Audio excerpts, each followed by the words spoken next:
Oh, hi, you found us. We are Steph and Jen. We're both sleep consultants, we're both mums, and we're here to help you and your little ones get some much needed sleep. So, just a wee disclaimer before we begin. Anything that we discuss on this podcast is not medical advice. The discussions we will have are intended to give some guidance to parents that want it. However, every child is different, and as a parent, you will be the one that knows what is best for your child. If our chats help you, then that's amazing. But if you don't feel it resonates with you, or you're happy doing things your own way, then that's absolutely fine too. If things are working for you, don't feel you need to change anything. Welcome back to Mama Needs Sleep podcast. This episode, we're going to talk a bit about the science of sleep, how sleep cycles work, the circadian rhythm, and some of the hormones that are at play helping your little ones get to sleep and wake up from sleep. Yes. So your circadian rhythm is your internal body clock. Babies and children start to develop them around about the kind of 2 to 3 month mark, and then that kind of continues to develop throughout their childhood. It's kind of what allows children to know the difference between day and night. So the body clock very much is governed by light. So when a baby's born, they don't have a developed circadian rhythm. They don't know the difference between night and day.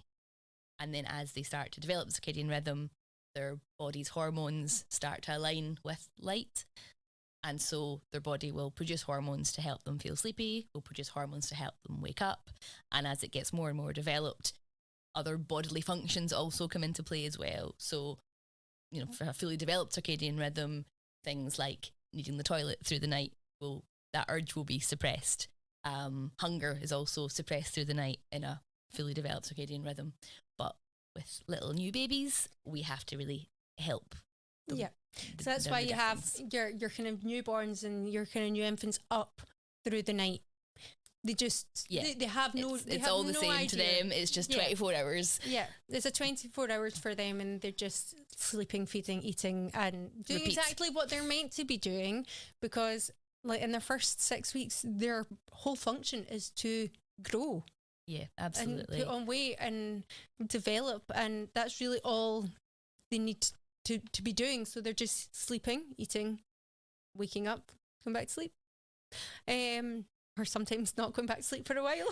Yeah, I think that's probably more often.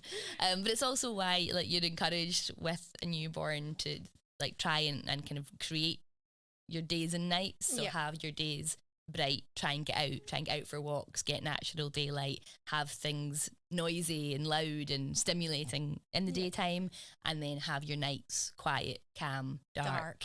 And then that probably that word dark brings us on to the hormones that the body clock produces. And the kind of the big one, the sleepy hormone, is melatonin. Yeah. So melatonin, so that starts to develop in a baby's body around about 9 weeks old. And it starts to secrete into their body round about an hour before the onset of sleep. So kind of we would usually say around between kind of 6 and 8 o'clock. Yeah. And that's kind of why we would suggest a bedtime of around 7. It's giving the body enough time to increase the levels of melatonin to get them into that sleepy state without the cortisol coming in. The stress monster, cortisol. Yes. And then in the morning, the melatonin starts to diminish from the body around about an hour after waking up. So that's why you sometimes have that kind of groggy feeling in the morning, or that way that babies wake up and they just want cuddled even more. And it's like, do you need to go back to sleep, or do you just need some cuddles? Just not fully awake yet. Yeah. And it's the same with us as adults. Like, we can sometimes have periods where we wake up in the morning and it just feels as if don't speak to me until I've had a coffee. Yeah, exactly. So do you want to talk about cortisol?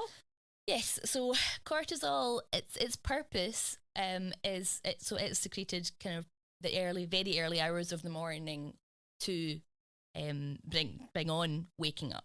So think of it as a bit like caffeine.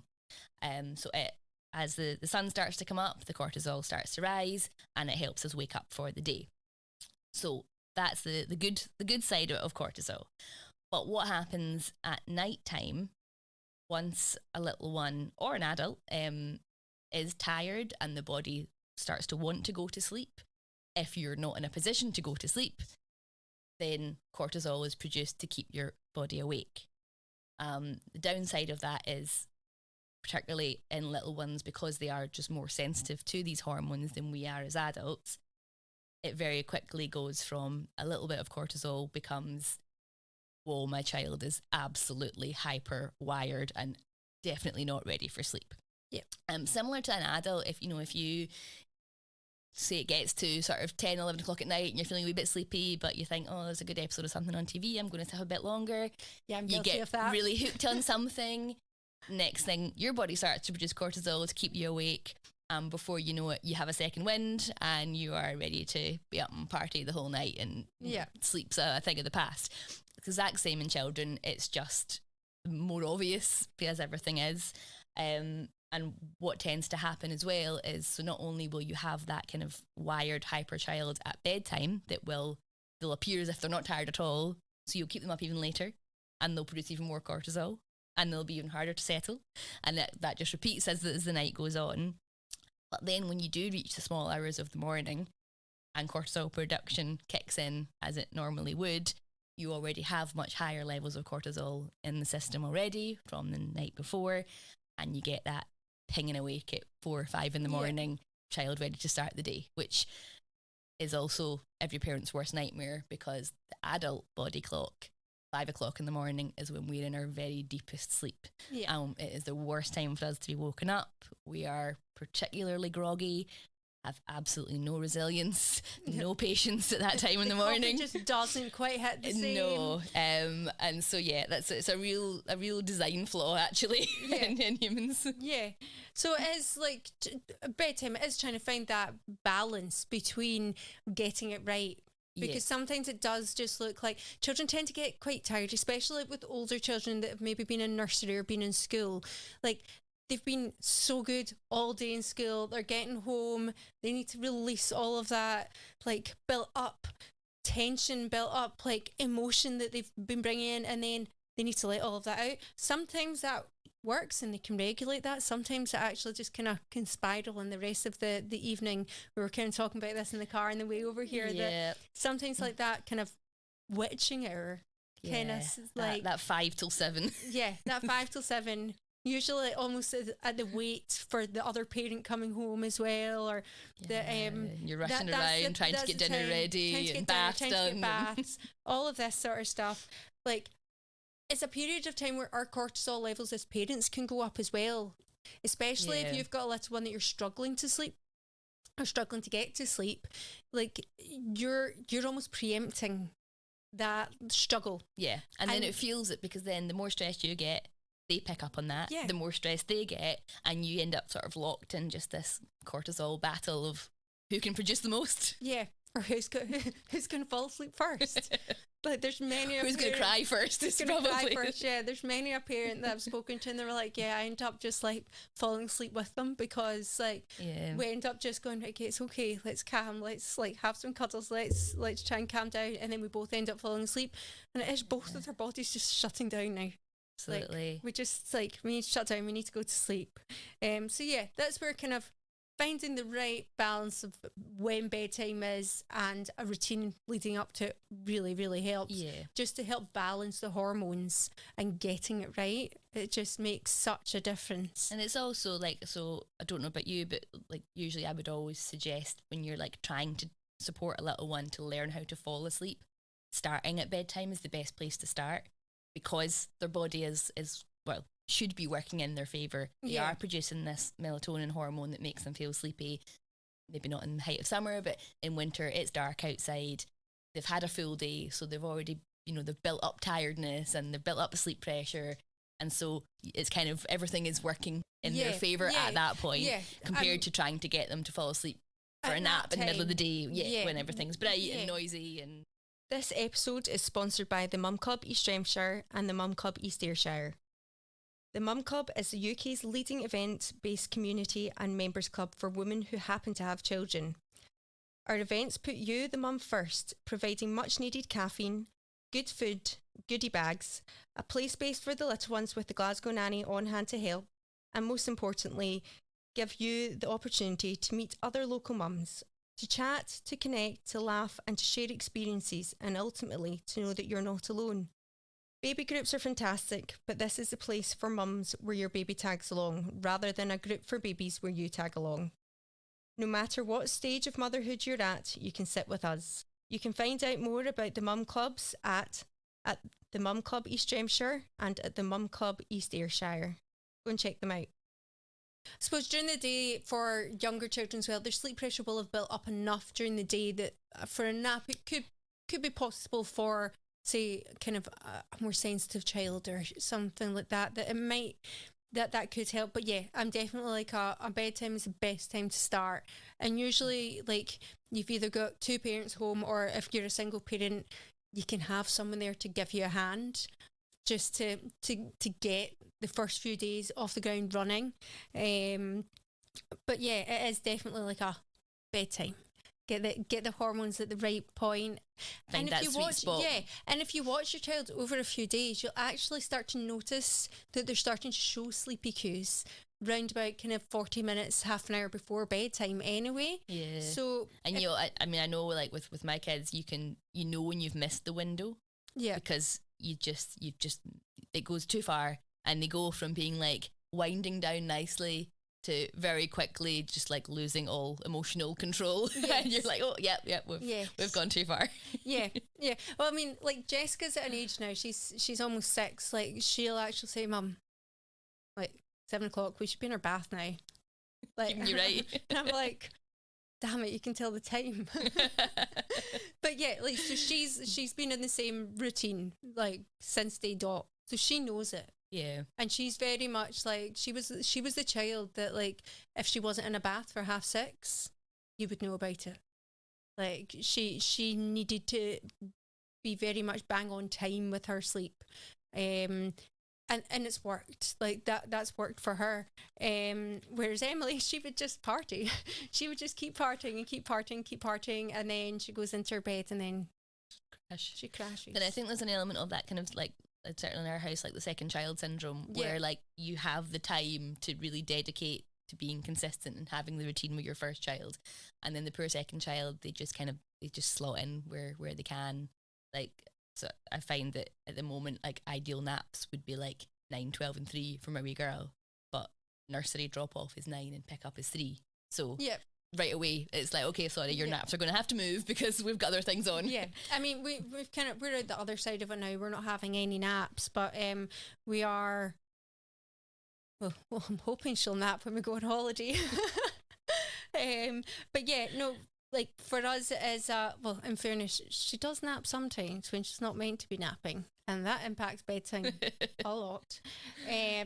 But yeah, we've kind of gone off on a wee tangent there, which is fine. We can go back to it. So the next part of sleep science that we're kind of going to talk about was sleep cycles and the phases of sleep. So, Jen, do you want to take over with this one? Yes. So, kind of infant sleep cycle usually would be somewhere in the sort of 40 to 60 minute range, and it's quite good just to have an idea of how the sleep cycle works, because it helps you to kind of make sense of what's happening and why it's happening and when it's happening.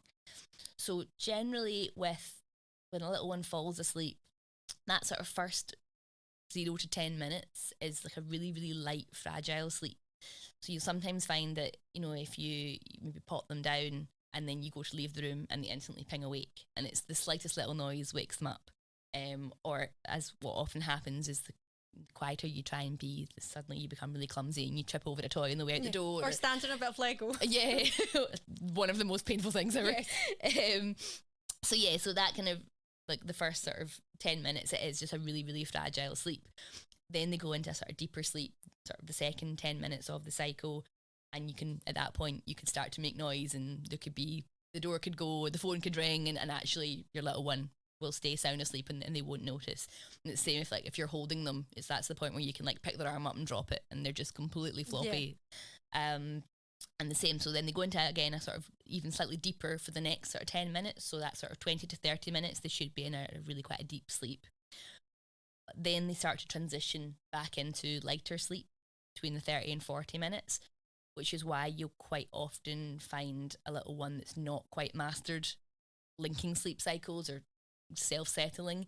They ping awake roundabout, and you can almost time it with someone, so you can literally set your watch for 30 minutes and the eyes will open right on cue. That's kind of been phrased or coined as like the cat nap. Yeah, absolutely. And that's why it's just a transition. So they'll also quite often wake up crying because they are actually waking up in the middle of their sleep cycle. They're not getting a full sleep cycle, and so it's not always the most restorative sleep either. Because what should happen is then sort of the 30 to 40 minutes, they should be kind of very nicely coming in out of deep sleep into light sleep, and then the last 10 minutes is in a nice light sleep. Then they have a very, very mild awakening that they might not even notice, you might not even notice, and then they should link into the next sleep cycle. And again, you'll have that wee kind of first 10 minutes of fragile sleep, and it will continue on. With a little one that hasn't learned to self-settle, they will more often than not wake up after every single sleep cycle. And it's just because when they get to that light sleep, they do have a very brief awakening. We have it as adults as well, where we don't know we've done it, but we might just turn over in our sleep. We might not move really at all, but we will have just a very quick awakening, and we're basically just checking our surroundings. It's an inbuilt thing where we're making sure we're still safe, and it's why little ones that fall asleep in mum's arms and then get placed down when they're in a deep sleep, they get to the end of a sleep cycle and they do that quick check, and suddenly the last thing they knew is they were in mum's arms. All of a sudden they're in a different location, mum's maybe not there, and they wake up and panic and cry and need you to come back to get them into that next sleep cycle. We kind of discussed as well that like with babies under 3 months old, like the way that their sleep cycles work is slightly different. That they're actually going into their deepest part of sleep first, and then they go into their lighter stage, and that's where you get that kind of, sometimes you think, oh, are they actually sleeping, like or what's going on here, because they're a wee bit jittery or like a wee bit jolty, or they're making wee noises and wee mumbles, and like I've had parents come to me, oh, my baby's the noisiest sleeper ever. And it is just like the way that the brain works at that time is different. It's not fully developed to so sleep. When they are really wee, they're not falling asleep the way that we would, or the way kind of a baby sort of 4 months plus will be aware of falling into a light sleep and going into a deep sleep. With the very like newborn stage, their brains are so overwhelmed and so overstimulated, they're taking so much on, that they are just awake, and then they conk out, and right away, it can be like mid-play, they will just, it's like they just shut down, power goes off, and they go straight into this really deep sleep. And that's why they can fall asleep if you're breastfeeding, they fall asleep at the breast or fall asleep at the bottle, or just that you could be just standing, holding them, walking around, and you're like, oh you're sleeping. They're out. And it's kind of that kind of REM sleep that they're going into, their deep sleep that they're going into, like with adults, we were saying that adults, like, it's almost as if everything apart from their diaphragm's paralysed when you're in REM sleep. Yeah. It's the deepest sleep that you can go into. Whereas with babies, it's not so much. They've still got all of their kind of reflexes, and they've still got all of these wee things. That's sometimes why, like, all of a sudden, like, their arm shoots up in the air, or like they just start they are just thrashing about almost and wake themselves up because of their reflexes and because of these wee jolts in their muscles at that time. And it's why babies, kind of very new babies, are recommended to be swaddled to stop that sort of startle reflex. Yeah. So when an adult is in that REM sleep, it's usually known as like your dream sleep. And so, like, as you were saying, Steph, like, so you're basically, most of your muscles are paralysed, and it's so that you don't act out your dreams, because otherwise you'd be, everybody running around in bed.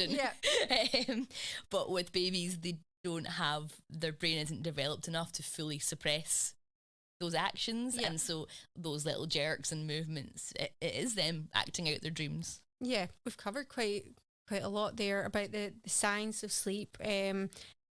Obviously, there's so much more that we could go into. We would be here for hours. I mean, we'd both probably be quite happy going on talking on for hours and hours and hours about sleep, but So I think we'll leave the serious sleep stuff there and move on to the hack of the week and the fail of the week. Okay, great. So my hack of the week, this one's out there for all the mummies and daddies with teething babies.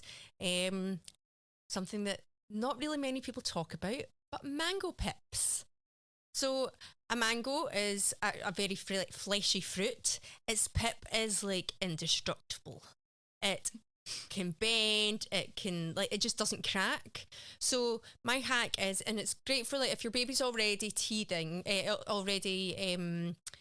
weaning and starting some solids, then having a wee bit of the flesh left on is fine. If your baby's not, then you can cut all the flesh off the mango, eat it yourself. It's really yummy. Put the mango pip in the fridge and just leave it for a few hours and it really cools down. And then give it to your baby. It's perfect size for them to kind of hold in their palm and they can get a good chew on it, and it's kind of dimpled and like got a bit of texture to it. So it's actually really good for their wee gums.